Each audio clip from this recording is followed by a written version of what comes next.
ഇതാണ് ഉമേഷിന്റെ കഥ. കർഷകനും ദൈവഭക്തനുമായിരുന്നു ഉമേഷ്. ലളിതമായ ജീവിതമാണ് അദ്ദേഹം നയിച്ചിരുന്നത്. അവൻ കഠിനാധ്വാനം ചെയ്യുകയും കുടുംബത്തെ സ്നേഹിക്കുകയും ചെയ്തു. മക്കളെക്കുറിച്ച് ഉമേഷിന് വലിയ സ്വപ്നങ്ങൾ ഉണ്ടായിരുന്നു. അവർക്ക് നല്ല വിദ്യാഭ്യാസവും നല്ല ഭാവിയും ലഭിക്കണമെന്ന് അദ്ദേഹം ആഗ്രഹിച്ചു. നല്ല വിളവെടുപ്പ് പ്രതീക്ഷിച്ച് അവൻ തന്റെ കൃഷിയിടത്തിൽ വിശ്രമമില്ലാതെ ജോലി ചെയ്തു തന്റെ വിളകൾ പരിപാലിക്കുന്നു. അപ്രതീക്ഷിതമായി ഉമേഷിന്റെ ഗ്രാമത്തിൽ കൊടും വരൾച്ച ബാധിച്ചു. ഭൂമി വരണ്ടതും വിള്ളലുമായി മാറുന്നു. വെള്ളമില്ലാത്തതുകൊണ്ട് വിളകൾ ഉണങ്ങി.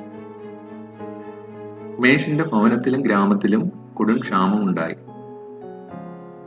ഗ്രാമത്തിലെ ജനങ്ങൾ വളരെ കഷ്ടത്തിലായി. പ്രതീക്ഷകൾ അസ്തമിക്കുന്നത് കർഷകർ നിസ്സഹായരായി നോക്കി നിന്നു. മറ്റ് കർഷകരെ പോലെ ഉമേഷും വളരെ ദുഃഖത്തിലായി. അവന്റെ കുടുംബവും ഗ്രാമവും വളരെ പ്രതികൂലങ്ങളിലൂടെ കടന്നുപോയി. ഭാവി ഇരുണ്ടതായി തോന്നി. വർത്തമാനകാലം വളരെ ബുദ്ധിമുട്ടായിരുന്നു. പ്രതികൂലങ്ങളെ അവസരങ്ങളാക്കി മാറ്റുവാൻ അവന്റെ മുത്തച്ഛൻ പറഞ്ഞുകൊടുത്ത കഥകൾ അവന് ഓർമ്മ വന്നു. തന്റെ കുടുംബത്തിനും ഗ്രാമത്തിനും വേണ്ടി ഒരു വഴി കണ്ടെത്താൻ സഹായിക്കേണ്ടതിന് അവൻ ദൈവത്തോട് പ്രാർത്ഥിച്ചു. ഒരിക്കലും വറ്റിപ്പോകാത്ത ഒരു കിണർ തന്റെ കൃഷിഭൂമിയിൽ ഉണ്ടെന്ന് മുത്തച്ഛൻ പറഞ്ഞുകൊടുത്ത കാര്യം അവന്റെ ഓർമ്മയിൽ ഓടിയെത്തി. എല്ലാവരും മറന്നുപോയ തന്റെ ഭൂമിയിലെ ഒരു പഴയ കിണർ അവൻ കണ്ടെത്തി.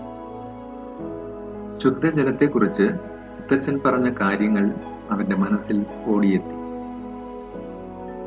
നിന്റെ പ്രവൃത്തികളെ യഹോവയ്ക്ക് സമർപ്പിക്കാം, എന്നാൽ നിന്റെ ഉദ്ദേശങ്ങൾ സാധിക്കും. സദൃശവാക്യങ്ങൾ 16:3 എന്ന ദൈവവചനം അവൻ ഓർത്തു പ്രാർത്ഥിച്ചു. വളരെ സന്തോഷത്തോടും പ്രതീക്ഷയോടും ഉമേഷ് സഹകർഷകരെ വിളിച്ചുകൂട്ടി. അവർ ഒരുമിച്ച് കിണർ വൃത്തിയാക്കി. അവരുടെ കഠിനാധ്വാനം അവരെ ജീവിതത്തിലേക്ക് തിരികെ കൊണ്ടുവന്നു. മുത്തച്ഛൻ പറഞ്ഞതുപോലെ വെള്ളം ശുദ്ധവും സമൃദ്ധവുമായിരുന്നു. വീണ്ടും കണ്ടെത്തിയ കിണർ ഗ്രാമത്തെ രക്ഷിച്ചു.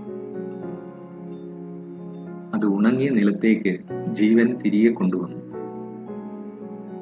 കാര്യങ്ങൾ കഠിനമായാലും എപ്പോഴും പ്രതീക്ഷയുണ്ടെന്ന് തന്റെ സമൂഹത്തിലെ എല്ലാവർക്കും ഉമേഷ് കാണിച്ചു കൊടുക്കുകയും ചെയ്തു.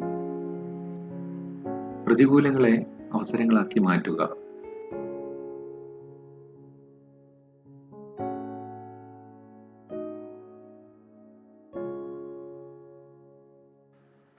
ജീവിതത്തിൽ പലവിധമായ പ്രതിസന്ധികളിലൂടെ നമ്മൾ കടന്നു പോകും. അവിടൊക്കെയും പല അവസരങ്ങളും നമ്മുടെ മുമ്പിൽ തുറക്കപ്പെട്ട് കിടക്കും. ദൈവത്തിൽ ആശ്രയിക്കുന്ന ഒരു മനുഷ്യന് തന്റെ പ്രവൃത്തികളെ ദൈവത്തിൽ സമർപ്പിക്കുമ്പോൾ അവന്റെ ഉദ്ദേശങ്ങൾ സാധ്യമാവുന്നതായി കാണാം. നമുക്കും മറ്റുള്ളവർക്കും നന്മ ചെയ്യുവാൻ ഈ ചെറുകഥയിലൂടെ നമ്മെ ഓർമ്മപ്പെടുത്തുന്നു.